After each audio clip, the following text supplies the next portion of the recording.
Okay, now in this question, let us solve some numericals. In this question, it is given that the speed of the overtaking and overtaken vehicles are 70 and 40 km per hour. You need to find out what is the safe overtaking set distance. So your first task is to convert this speed values into meter per second. Okay, so first thing is you have to convert the speed values into meter per second. So your 70 kilometer would be like 19.4 meter per second, and 40 kilometer per hour it would be 11.4 or 11.1 meter per second. Now, if the acceleration of overtaking vehicle is 0.99 meter per second square, calculate the safe overtaking side distance. So you have to find out what is the overtaking side distance. So find out what is the overtaking side distance.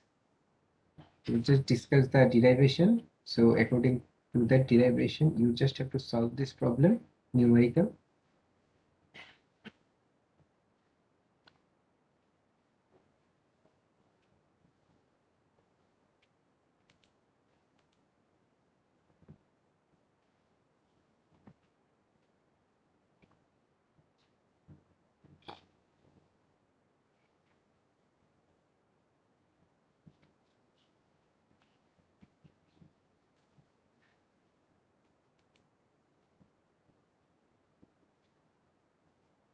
So in the calculation of the overtaking side distance, there are two numbers of unknowns. One is capital T and another one is S. So S is the clear spacing and T is the actual overtaking time. So we know the value of S is equal to 0.7 VB plus 6. Okay, so if you are asked to find out the spacing, then in that case that is the way. So your VB is given as the lower speed, that is 40 km per hour. If you convert this, it would be 11.1 meter per second. So it would be 0.7 into 11.1 plus 6. That would be your clear spacing. So that is for the S. Now what is the value of T?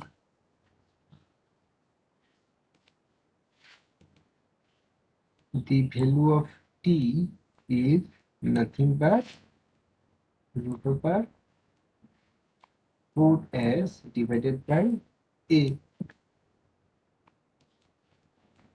Now the value of S you will get from this equation, that previous equation. So your T would be whatever S value you are getting, that you have to input over there, 4 into S divided by the value of A is given as 0.99 meter per second square. So basically in this way you will find out what is the value of T and what is the value of S. Okay, what is the value of T, what is the value of S. After that, what you have to do? After that, now you know what is the value of T, what is the value of S. So your overtaking side distance OSD is d1 plus d2 plus d3. Now what is the value of d1? d1 is vb into t second, whether e is 11.1 and t is small t is 2 second, plus d2 is nothing but vb into capital T plus 2s. Basically that is b plus 2s. And what is d3? d3 is v into t.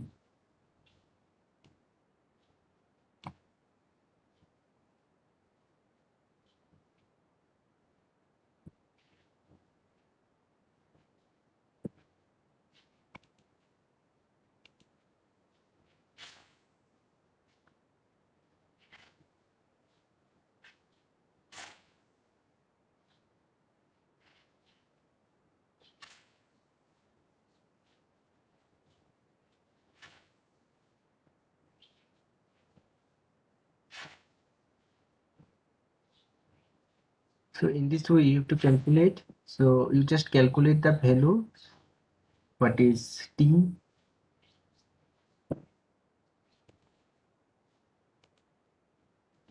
I'm writing it down, where s equal to 0.7 VB plus 6 and t equal to root over 4s by 8. So you just calculate all these values and get me the value, ultimate value. What is the value of OST? You just calculate this and put this in your in the chat box. What is the OST? Calculate this.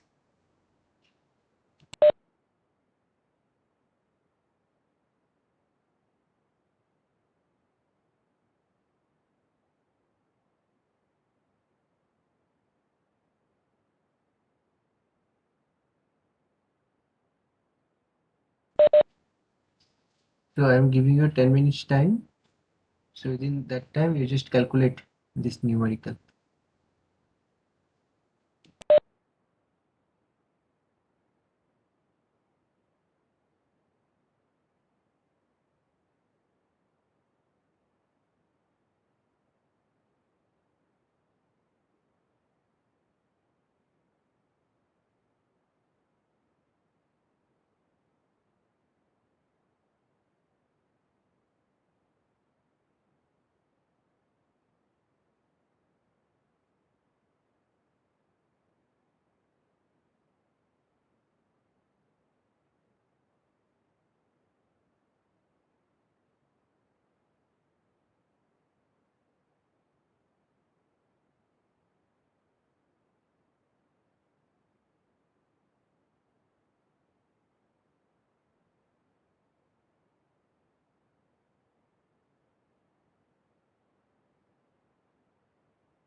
Now another type of question may arise.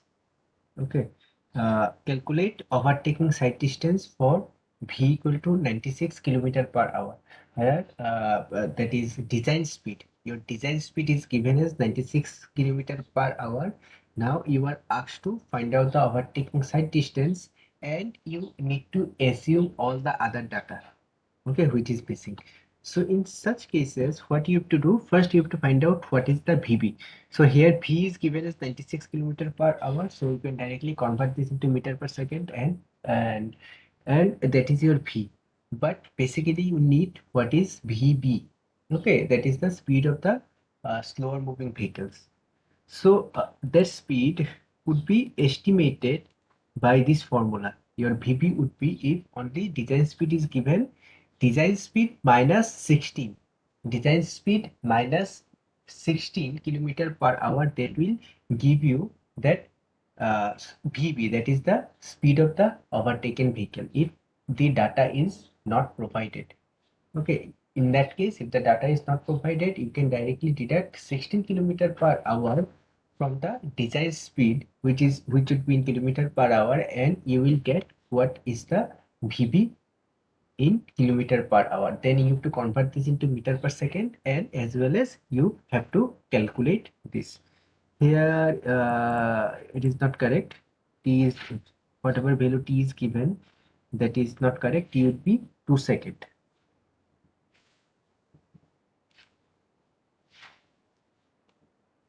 T would be 2 second.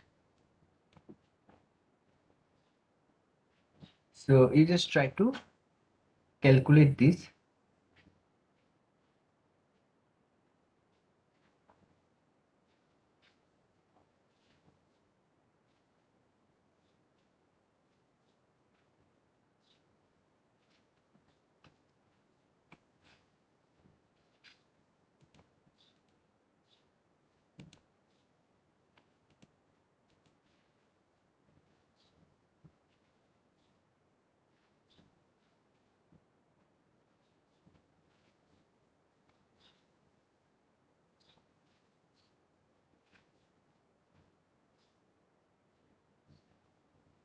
So this is the overtaking side distance. Now, if it is asked to find out what is the minimum length of the overtaking zone, then 278 multiplied by 3, it would be your minimum length of the overtaking zone, and your desirable length of the overtaking zone would be 278 into 5. That would be your desirable length of the overtaking zone.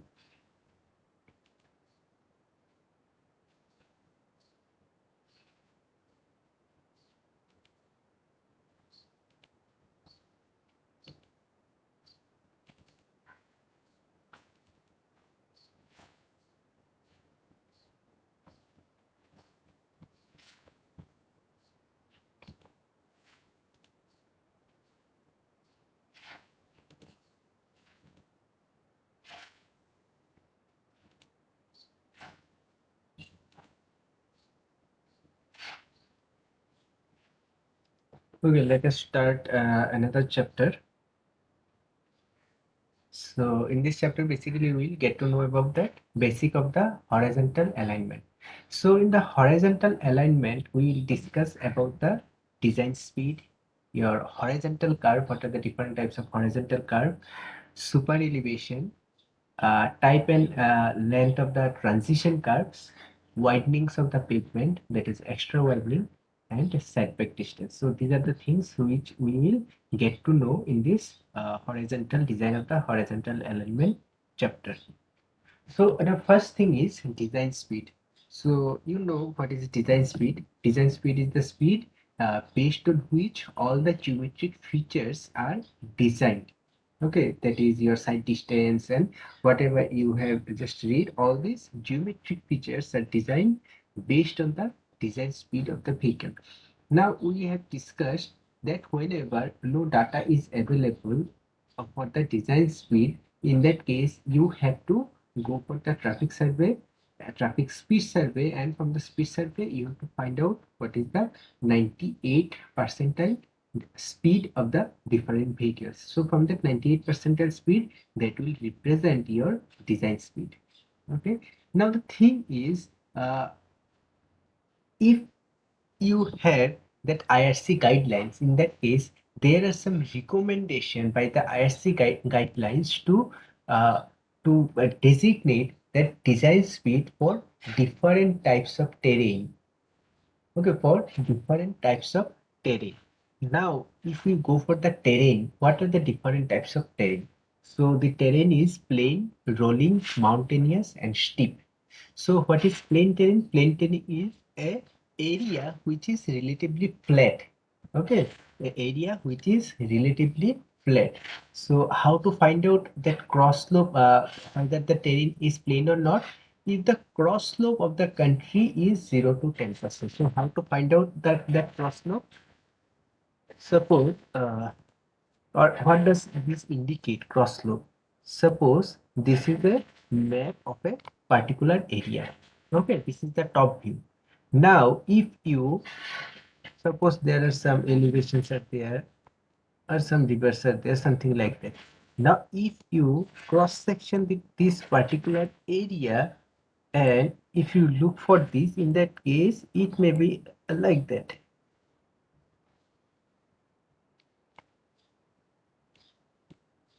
Okay, so from that cross section, you need to find out what is the average slope of that particular area.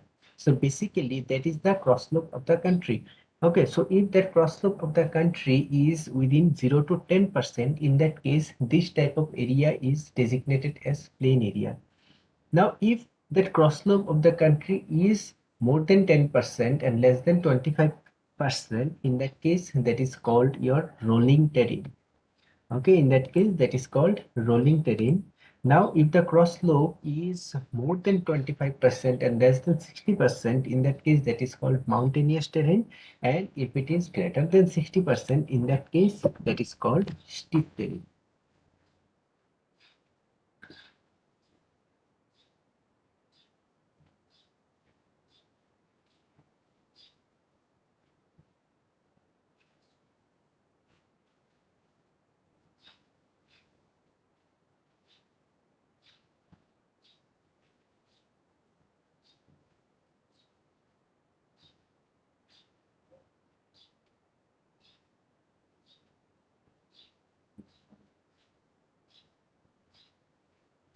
Okay, so based on this terrain, there are different types of design speed which is designated by the IRC. So for the national and state highways, for the plain terrain, that minimum design speed is considered as 80 km per hour and ruling or average design speed is considered as 100 km per hour. So these values are the different design speed considerations for different type of road in different type of terrains. So based on this data, you can adopt this data for your calculations of the or finding out of the different geometric features or design of the geometric features of the road. Now, this is all about the design speed. Now, let us discuss about the horizontal curve. So, what is the horizontal curve? So, basically, horizontal curve is a curve in a plane which enable us to change our direction. Okay, so how it enables us? Suppose this is a particular road in this direction and that is another particular road. So if you transit from this point to that point, in that case we need a sweep path. Okay, so basically that is your horizontal curve. So this portion is your horizontal curve which enables us to move from this direction to that direction. Okay, so that is the main uh, portions of the horizontal curve. Now, in the horizontal curve, let us draw this again.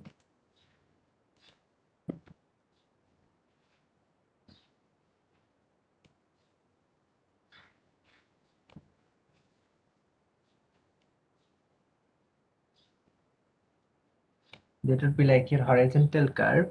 When a vehicle is moving,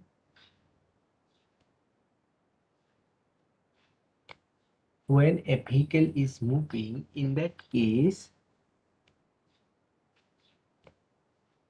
it will experience a outward pull. Okay, experience a outward pull through the outermost portions of that horizontal curve. So that force is basically called centrifugal force, which is acting outward. Okay, which is acting outward. So this centrifugal force P is nothing but W into V square divided by G into R. Okay, where W is weight of the vehicle, V is speed of the vehicle, and R is your radius of that horizontal curve. Okay, so your centrifugal force P is W V square by GR. Now this P by W, from this equation you can find out that P by W equal to V square divided by GR.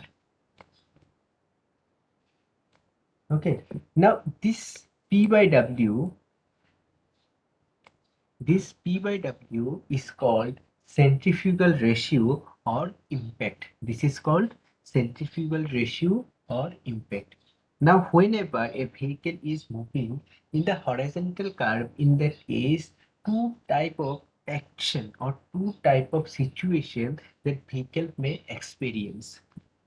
Okay, so one thing is,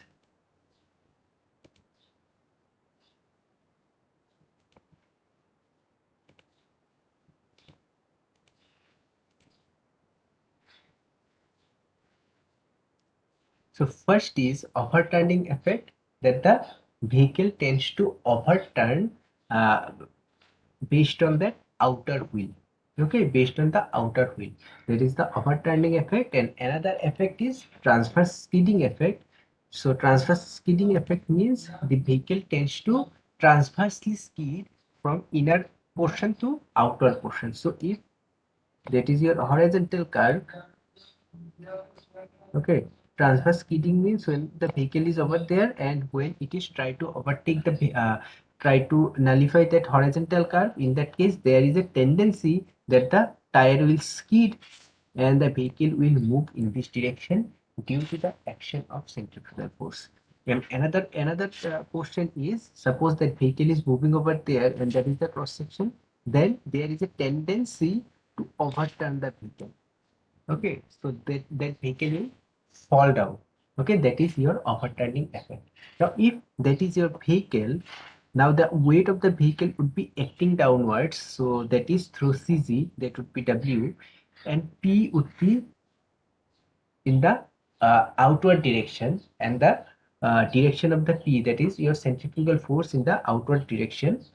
So if you take that moment about these are the two support and with two tires, these the outer tires, outer wheels, because the overturning effect will happen based on that, or subjected to that particular support. So therefore if you take moment above point B, and if the distance between that A and B is your B, so from W or from CG to that center point of the support, that distance would be, clear distance would be B by 2. So if you take moment from point B, then it would be P into h, where h is the height of the CG, equal to W into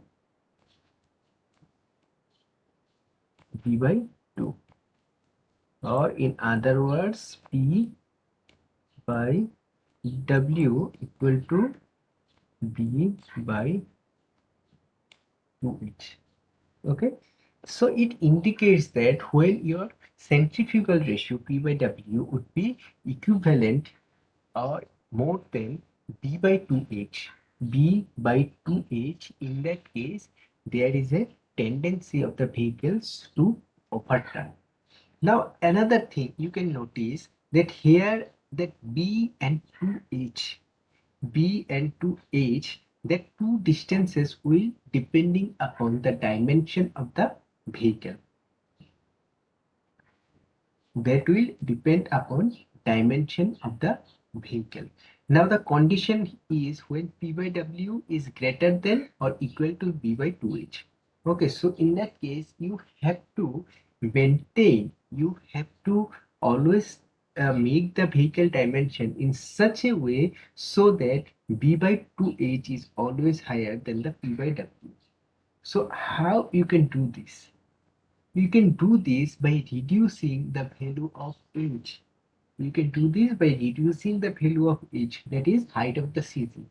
So for this reason, your weight estimation or weight distribution of the vehicle should be such that your center of gravity falls below some particular line. Okay.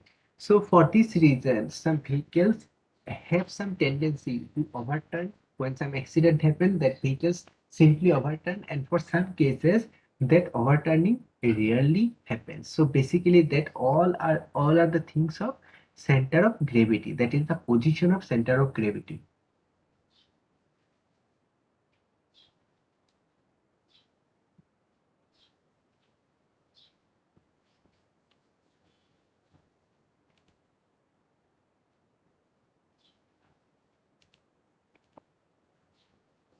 Another effect is there that is called transverse skidding effect. That the vehicle will transversely move from this position to outward section, and in this case when that will be moved, when that uh, frictional resistance of the vehicle would be lesser, or frictional force would be lesser than the centrifugal force. So how frictional force is required? See, if the vehicle is moving in that horizontal curve, then because of the centrifugal force, there is a tendency of the vehicle to move in this direction. Okay, that is transverse skidding effect. Now, if you consider this picture, in that case,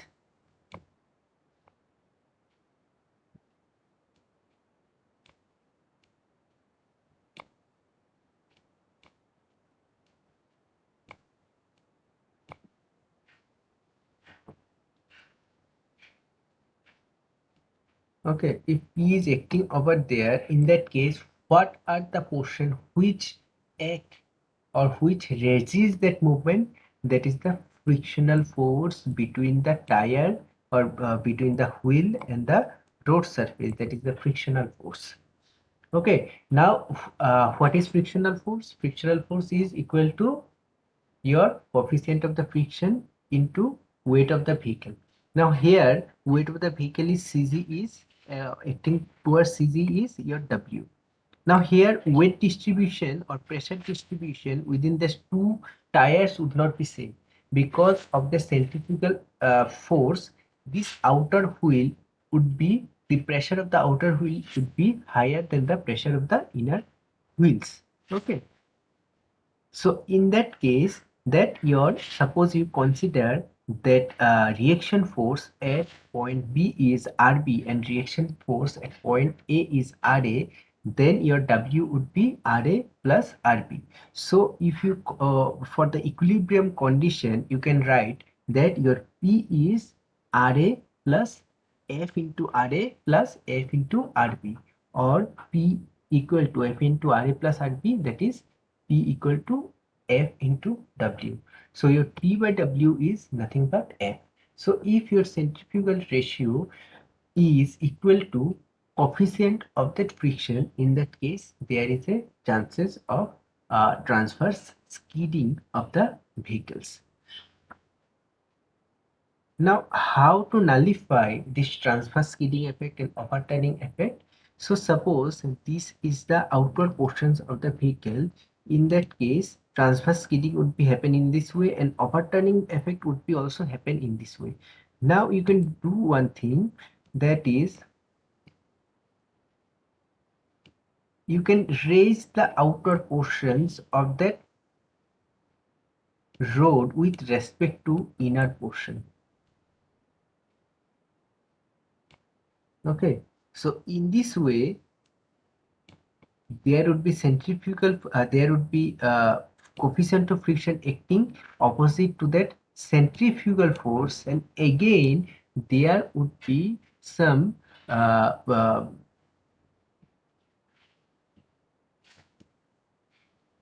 component of your weight of the vehicle which will be also acting in this direction. Okay, component of the weight which will also be acting in this direction. So in this way there would be additional force which will be acting or which will be resisting that centrifugal force.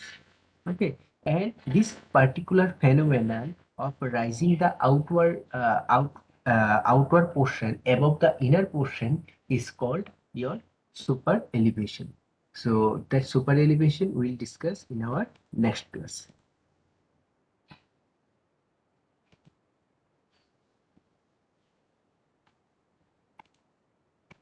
Okay, I am ending the meeting. You just put your attendance in that group, WhatsApp group.